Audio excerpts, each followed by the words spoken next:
Nauwi sa trahedya ang masaya sanang salo-salo ng isang mag-anak sa bansang India. Tinatawid nila ang ilog papunta sa lugar kung saan sila magpipiknik.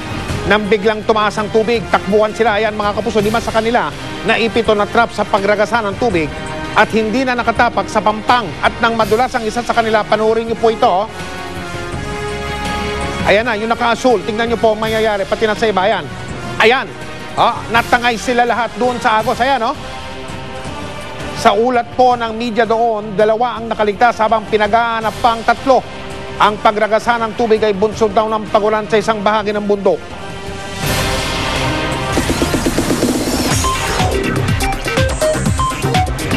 Chika Minute! Very flattered si Julian San Jose sa magandang feedback sa performance niya sa concert ni David Archuleta. Kwento pa niya, pinuntahan pa siya ni David sa dressing room para i-congratulate. Ang chikahatid ni Kata Tibayan. Memorable raw para kay Julian San Jose ang performance niya bilang front act sa first solo concert ng American Idol runner-up na si David Archuleta kagabi. Dream come true raw ito. Sobrang saya ko talaga kasi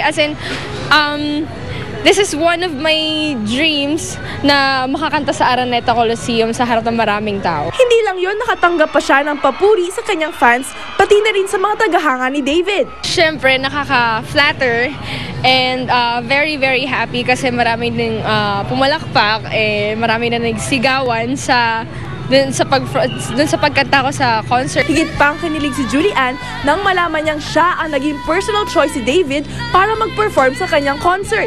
Talaga po.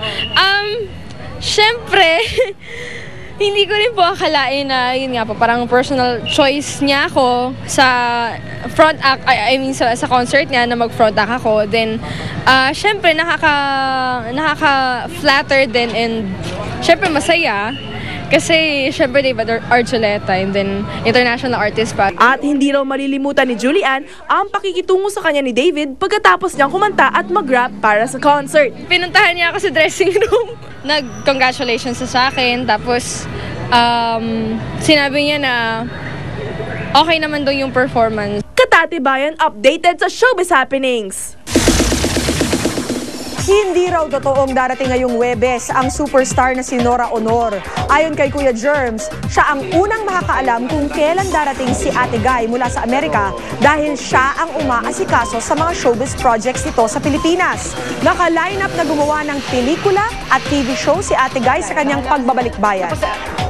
Hindi darating si Guy this coming Thursday.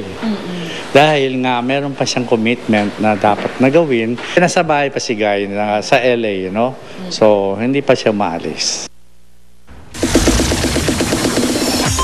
Up next, twin actor na si Alden Richards, hindi raw nakapagsalita nang makaharap si Sam Pinto sa pagbabalik yan ng Chika Minute.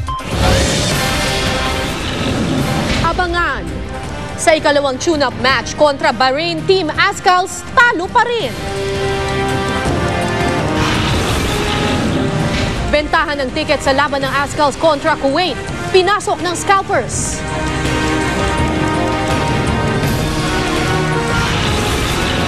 Sa Ukraine, protesta ng ilang babaeng nakahubad nauwi sa paluan.